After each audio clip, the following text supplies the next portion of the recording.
Hello everyone, this is Madhu and welcome to our YouTube channel M with मधु।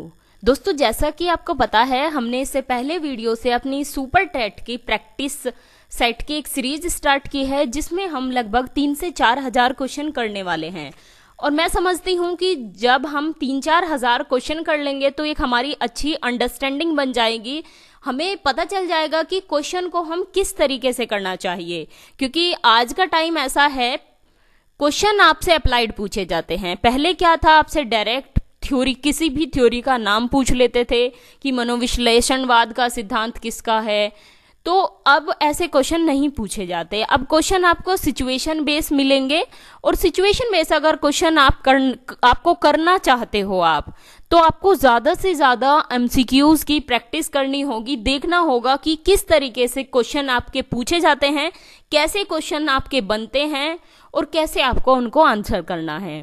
तो इसके लिए आपको ज्यादा से ज्यादा आप क्वेश्चंस की प्रैक्टिस कीजिए।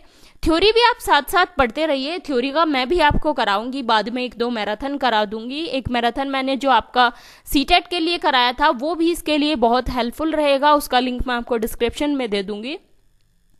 तो सुपर टेट में आप बहुत अच्छा स्कोर कर सकते हैं यदि आप ज्यादा से ज्यादा क्वेश्चंस की प्रैक्टिस कीजिए।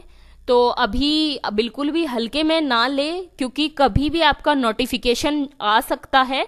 अपनी तैयारी कंटिन्यू आप करते रहें, क्योंकि नोटिफिकेशन आने के बाद में आपको इतना टाइम नहीं मिलेगा कि आप अपना सिलेबस कंप्लीट कर पाए। तो एक बार अपना सिलेबस आप अभी कंप्लीट कर लीजिए बाद में, ताकि आपको रिवीजन का टाइम मिल जाए। ठीक है, तो चलिए स्टार्ट करते हैं और देखते हैं अपने क्वेश्चंस।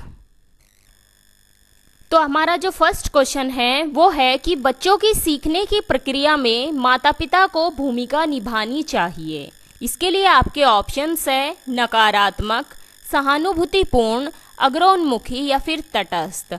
इसको आप, इस आंसर को पहले आप खुद से सोचिए और अपनी एक नोटबुक लेकर बैठिए। आप अपने सारे आंसर्स उसमें लगाइए और बाद में चेक कीजिए कि आपने कितने क्वेश्चंस आपने अपने आप सही किए हैं। इससे आपको अपनी मिस्टेक्स का पता चलेगा और आप इम्प्रूव कर पाएंगे। तो इसका सही जवाब होगा अग्रोन्मुखी।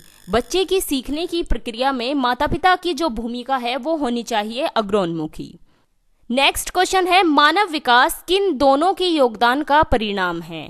ऑप्शंस है अभिभावक एवं अध्यापक का, सामाजिक एवं सांस्कृतिक कारकों का, वंशानुक्रम एवं वातावरण का, या फिर इनमें से कोई नहीं। तो ये क्वेश्चन आपका कोई भी टीचिंग से रिलेटेड एग्जाम हो, C TET, super TET, UP TET, इस टॉपिक से क्वेश्चन आपको हर एग्जाम में देखने को मिलेगा।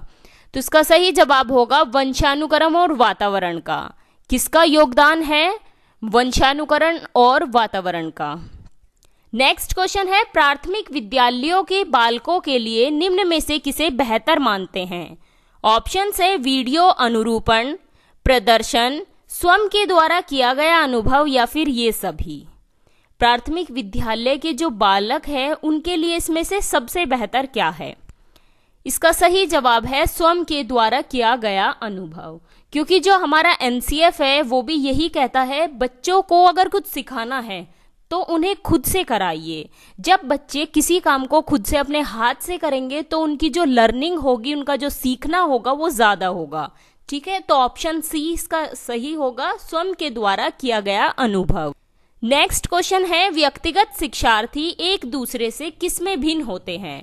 ऑप्शंस है विकास की दर, विकास क्रम, विकास की सामान्य क्षमता, या फिर वृद्धि एवं विकास के सिद्धांतों में। किसमें भिन्न होते हैं व्यक्तिगत शिक्षार्थी एक दूसरे से? सही जवाब है विकास की दर। विकास की दर इसका सही जवाब है। विकास क्रम क्यों नहीं हुआ? क्योंकि आपने देखा होगा बच्चे का जो डेवलपमेंट है वो होता है हमेशा सर से पैर की ओर। जब बच्चा जन्म लेता है उसके बाद पहले अपना सर उठाने की कोशिश करता है, फिर धीरे धीरे बैठने की कोशिश करता है, और जब जाकर वो अपने घुटनों के बल चलता है, फिर अपने पैरों पर खड़ा होता है। तो विकास का जो क्रम है वो सभी बच्चों में एक ही पाया जाता है। विकास की सामान्य क्षमताएं भी और वृद्धि विकास के सिद्धांत भी। तो जो भिन्न होते हैं वो होते हैं विकास की दर। किसी बच्चे का विकास किसी अवस्था में तेज गति से होता है, किसी का कम से। ठीक है, ऑप्शन ए इसका सही रहेगा। नेक्स्ट क्वेश्चन है, निम्नलिखित में से कौन सा सूक्ष्म गतिक कौशल का उदाहरण है?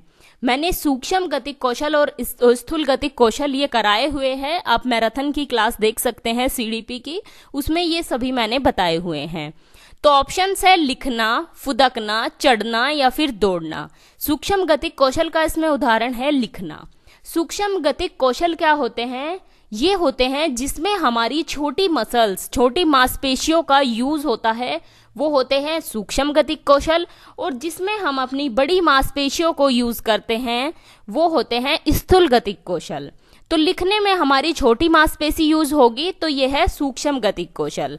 ए ऑप्शन इसका सही रहेगा। नेक्स्ट क्वेश्चन है, नर्सरी कक्षा से शुरुआत करने के लिए कौन सी विषय वस्तु सबसे अच्छी है? ये तो आई थिंक आप सभी को पता होगा। ऑप्शन है इसके मेरा परिवार, मेरा प्रिय मित्र, मेरा विद्यालय या फिर मेरा पड़ोस। तो जब बच्चा नर्सरी कक्षा में जाता है तो उससे पहले वो किसके संपर्क में आता है? बच्चा सबसे पहले संपर्क में आता है अपना परिवार से, वो उससे फेमिलियर होता है। तो सबसे अच्छी विषय वस्तु होगी मेरा परिवार। ठीक है, ऑप्शन ए इसका राइट है। नेक्स्ट क्वेश्चन है, बालिकाओं की लंबाई किस अवस्था में बालकों से अधिक होती है? ऑप्शन है इसके लिए किशोर अवस्था के अंत में, बाल्यावस्था में, शैशव अवस्था में या फिर किशोर अवस्था के प्रारंभ में। बालिकाओं की जो लंबाई होती है वो होती है बाल्यावस्था में बालकों से अधिक। ठीक है, ये क्वेश्चन कई जगह मैंने देखा हुआ है, ये डीएसएसबी में भी पूछा गया था, तो आपको ध्यान रखना है बाल्यावस्था में बालिकाओं की लंबाई बालकों से अधिक होती है। अगला क्वेश्चन देखते हैं, विकास के संबंध में सही कथन है। ऑप्शन फर्स्ट है विकास कुछ समय बाद रुक जाता है। बी है विकास जो है वो वृद्धि का सूचक होता है। थर्ड ऑप्शन है विकास संपूर्ण पक्षों में होने वाला परिवर्तन है। फोर्थ ऑप्शन है कि विकास का संबंध बाह्य परिवर्तन से है। तो कौन सा इसमें सही है विकास के बारे में? सही होगा इसका कि जो विकास है वो संपूर्ण पक्षों में होने वाला परिवर्तन है। ठीक है, ऑप्शन सी इसका सही होगा। नेक्स्ट क्वेश्चन है, बालक का विकास वंशानुक्रम व वातावरण का क्या है? बालक का विकास जो है वो वंशानुक्रम या वातावरण का योगफल है, शेषफल है, गुणनफल है या भागफल है? तो इसमें आप दो ऑप्शन में कंफ्यूज होंगे, एक तो योगफल और एक गुणनफल। तो सही आंसर होगा इसका गुणनफल। योगफल क्यों नहीं हुआ? योगफल का मतलब है कि वंशानुक्रम और वातावरण दोनों विकास को प्रभावित तो करते हैं, लेकिन दोनों अलग अलग प्रभावित करते हैं। वंशानुक्रम का अलग इफेक्ट पड़ता है और वातावरण का अलग। गुणनफल का मतलब है दोनों सम्मिलित रूप से प्रभावित करते हैं। तो सही होगा गुणनफल। ठीक है, ऑप्शन सी इसका राइट होगा। नेक्स्ट क्वेश्चन है, जीवन का सबसे कठिन काल है। ऑप्शन है प्रौढ़ावस्था, शैशव अवस्था, किशोर अवस्था या फिर बाल्यावस्था। तो सबसे कठिन काल किसको बोला जाता है? ये बोला जाता है किशोर अवस्था को। और ये किसने बोला है? स्टेनले हॉल है एक, उन्होंने बोला है कि जो किशोर अवस्था है वो तूफान का काल है। ये भी आपको ध्यान रखना है, कई बारी आपका सीटेट में इसको यूपी टेट में भी पूछा गया है, तो ध्यान रखना है। स्टेनले हॉल ने बोला है कि किशोर अवस्था तूफान का काल है। नेक्स्ट क्वेश्चन है, बालक के अस्थायी दांतों की संख्या है। तो कितने अस्थायी दांत होते हैं? 25, 20, 15 या फिर 12? बालक के अस्थायी दांतों की संख्या होती है 20। ऑप्शन 20 में राइट होगा। नेक्स्ट क्वेश्चन देखते हैं कि जन्म के समय बालक का भार होता है। ऑप्शन है 6 से 8 पाउंड, 10 से 11 पाउंड, 2 पाउंड या फिर 3 पाउंड। तो जब बालक जन्म लेता है उस टाइम बालक का जो एवरेज वेट होता है वो कितना होता है? 6 से 8 पाउंड। ऑप्शन ए इसका राइट होगा। नेक्स्ट क्वेश्चन है, दिवा स्वप्न में विचरण करने की कामना अत्यंत प्रबल होती है। किस अवस्था में ये आपको बताना है। इसके लिए ऑप्शन है प्रौढ़ावस्था, शैशव अवस्था, किशोर अवस्था या फिर बाल्यावस्था।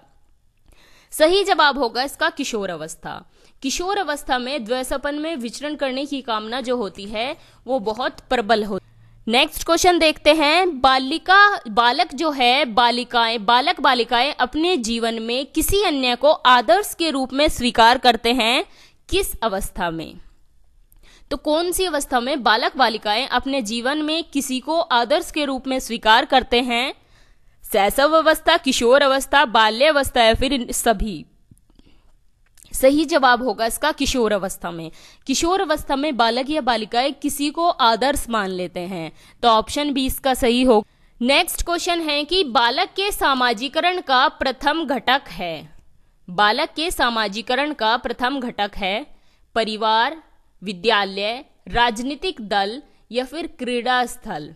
सामाजिकरण का जो पहला घटक है जहां से बालक का सामाजिकरण स्टार्ट होता है वो होता है बालक का परिवार। बालक परिवार में जन्म लेता है, सबसे पहले तौर तरीके वो परिवार से सीखते हैं।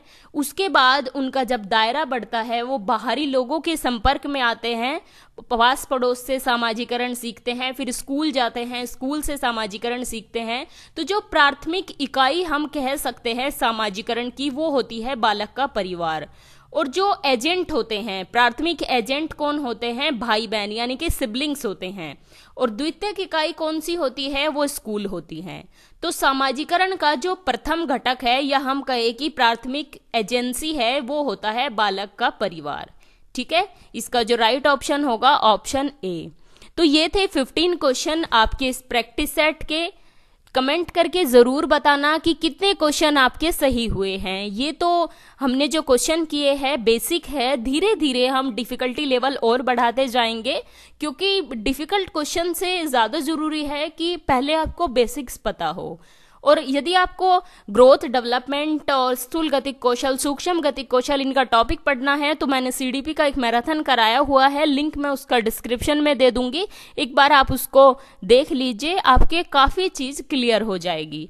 ठीक है, अगर वीडियो आपको अच्छी लगती है तो वीडियो को प्लीज़ एक लाइक कर देना।